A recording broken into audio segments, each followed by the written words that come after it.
De la pluie, 6 abandons à une victoire qui se joue dans le dernier tour entre Max Verstappen et Lando Norris. Bienvenue dans le débrief du Grand Prix d'Autriche, le premier Grand Prix de la saison. Vous l'avez aimé ce Grand Prix? Allez, tout de suite, sans plus tarder, on passe avec le top 10 de ce Grand Prix, avec donc la victoire de Lando Norris, 9 dixièmes devant Max Verstappen, un très bon Max Verstappen. Ensuite, derrière, on retrouve les deux Mercedes, celle de George Russell qui complète le podium et celle de Kimi Antonelli.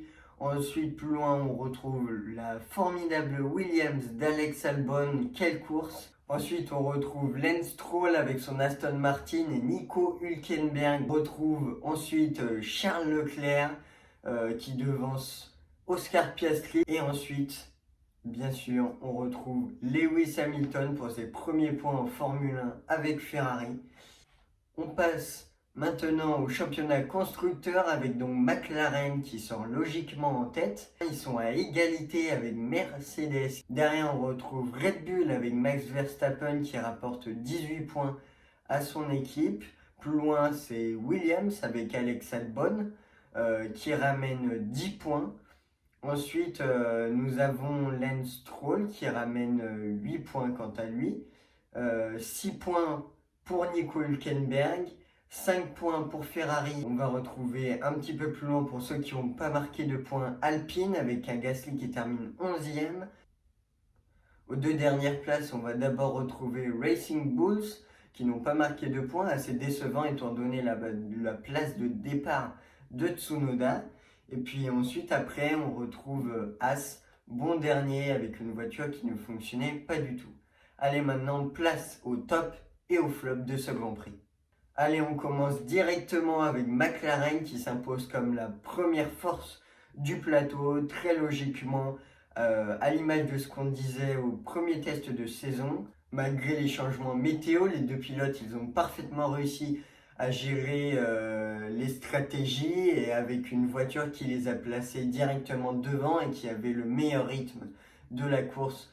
Ce rythme qui a d'ailleurs permis à Lando Norris de tenir face au retour dans les derniers instants de Max Verstappen pour remporter le Grand Prix.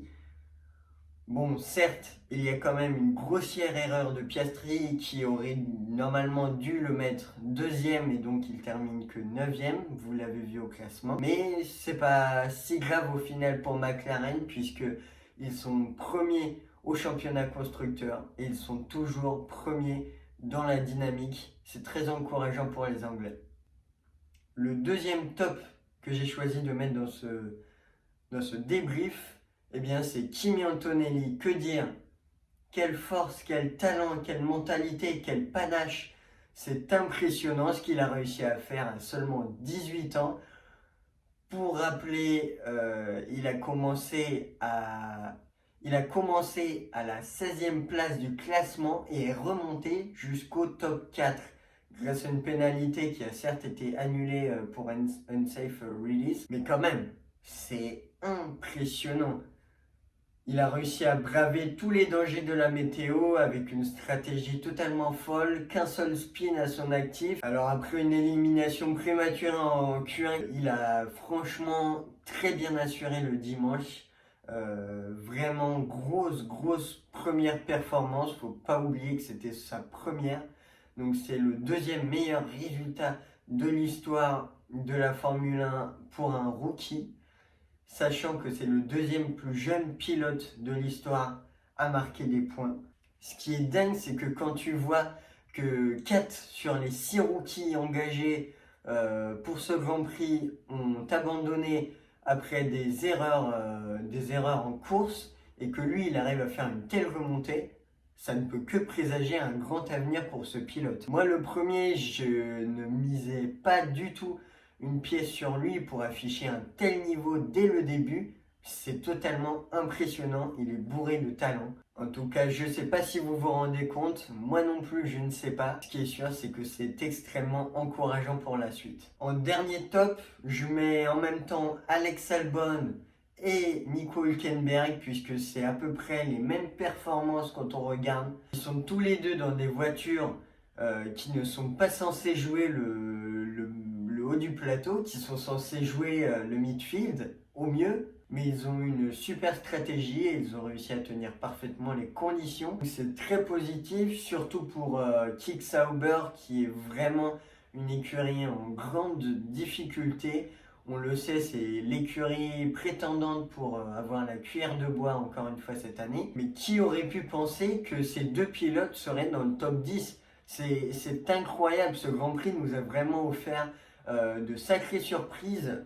Passons maintenant au flop, et sans aucun doute, et ça fait de la peine de dire ça, c'est Ferrari qui remporte tous les débats. Alors là, ça fait très longtemps que je n'avais plus vu ça. Non mais c'est quoi ce cirque? On parle d'une équipe qui doit jouer le championnat constructeur? Ou on parle d'une équipe de bas de tableau? Parce que là, c'était n'importe quoi ce qu'ils nous ont fait hier. 8e et 10e, les Ferrari de Charles Leclerc et Lewis Hamilton n'ont vraiment pas vu le jour et dans tous les sens du terme. Comment veux-tu prétendre au titre avec des ingénieurs confus à ce point? C'est juste inadmissible à ce niveau. Et puis regardez juste ces dialogues. La radio commence avec Charles Leclerc qui demande s'il y a une fuite dans son cockpit. L'ingénieur lui dit que non, tout va bien. Et Charles Leclerc ensuite, il va lui dire « J'ai le baquet rempli d'eau, c'est pas normal ». Et qu'est-ce que va répondre l'ingénieur? Ça doit être de l'eau. Alors, certes, il a peut-être confondu water et weather, qui est la pluie, l'eau et la pluie, il a dû le confondre, c'est pas possible à ce point-là. Ça montre bien à quel point la relation entre les pilotes et les ingénieurs, elle est catastrophique, c'est pas normal, il faut rectifier le tir. Et puis ensuite, ça se poursuit avec une stratégie kamikaze, alors que tout le monde sait qu'il va falloir rentrer pour chausser des pneus intermédiaires. Mais les Ferrari, alors en pneus hard, alors que la pluie s'intensifie énormément, ils restent en piste et attendent presque la fin de la safety car pour rentrer. Une stratégie qui leur coûte très cher. Ils auraient pu ressortir facilement 4e et 5e, mais au lieu de ça, ils se retrouvent quasiment derniers avec une 9e et une 10e place. Hamilton devant Leclerc. Bref, malgré la volonté des pilotes qui ont cependant commis des erreurs, la voiture n'était vraiment pas au rendez-vous et ne leur a pas permis de s'exprimer comme il l'aurait fallu. Ce qui est sûr, c'est qu'il faudra inverser la tendance pour Ferrari et tourner la page de Melbourne pour se focaliser sur Shanghai parce que c'est la semaine prochaine et il va falloir montrer qu'ils sont prétendants pour le titre. Ensuite, je mets As qui nous a déçus. Il n'y a pas vraiment d'autre mot. La voiture de ce week-end, pardon, excusez-moi, mais elle faisait peur. P19 et P20 en qualif, P13 et P14 en course, c'était une écurie de milieu de tableau ou un tracteur. Alors certes, Birman, il est jeune, il s'est craché 2 fois ce week-end, mais ça n'excuse pas la performance de la voiture qui a été catastrophique. Regardez Ocon, qui est pourtant un pilote du top. Regardez Ocon, qui est pourtant un pilote du top 10. Je trouve ça impressionnant, il n'a rien pu tirer de la voiture. En qualif comme en course, il n'y avait rien qui allait pour les As. Bref, ça restera une grande désillusion pour l'écurie américaine qui devra, comme Ferrari, se ressaisir pour le prochain rendez-vous. Mon dernier flop, et je pense que vous serez plutôt d'accord avec moi, c'est Lawson. Je mets Liam Lawson, mais on aurait pu mettre 4 des 6 rookies dans le même paquet. Assistons-nous au retour de Sergio Pérez, éliminé en Q1, DNF en course. Rien ne va plus pour le pilote néo-zélandais, au grand regret de Red Bull. Tout ce qu'il cherchait, c'était un pilote fiable et compétitif pour Max Verstappen, mais là, ce n'était pas le cas ce week-end. En tout cas, c'est vraiment dommage parce qu'on sait qu'il y a un Yuki Tsunoda qui attend. Alors, il faudra pour Lawson améliorer son niveau parce qu'on sait que chez Red Bull, la porte, elle n'attend pas. Le prochain rendez-vous, c'est déjà ce dimanche avec le Grand Prix de Chine où il faudra se lever à 8h pour regarder le Grand Prix. Par ailleurs, je vous laisse faire vos pronostics en commentaire. Je ferai une dédicace à ceux qui ont réussi à trouver le podium parfait. La vidéo touche à sa fin. Si elle vous a plu, n'hésitez pas à mettre un like et à vous abonner. Commentez pour plus d'amélioration sur cette chaîne étant donné que c'était ma première vidéo. Quant à moi, je vous souhaite une bonne semaine et à lundi prochain pour un nouveau débrief. Salut!